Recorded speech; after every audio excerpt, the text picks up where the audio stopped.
बेला बेला मन बहकिँदै भन्थ्यो, यसरी पटक पटक मर्नुभन्दा एकै पटक मर्न पाए पनि हुन्छ। यस्तो बेलामा धनको भन्दा मनको साथ चाहिँदो रहेछ।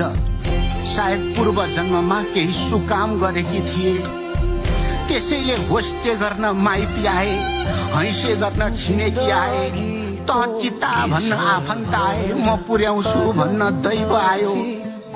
त्यसैले त मेरा खसमले रोपेको त्यही धुपीको बोर्ड जस्तै अहिलेसम्म ठिङ्गिन उभिन सकेकी छु। हरेक विधवाको कथा फरक फरक हुन्छ नानी। एकजना विधवा छिन् हाम्रो गाउँमा, साह्रै सोझी, बोल्न नसक्ने। गाउँकै एउटा सिधा लोग्ने मान्छेसँग बात लाउन घरभित्रै थुनिदिएछन् परिवारले।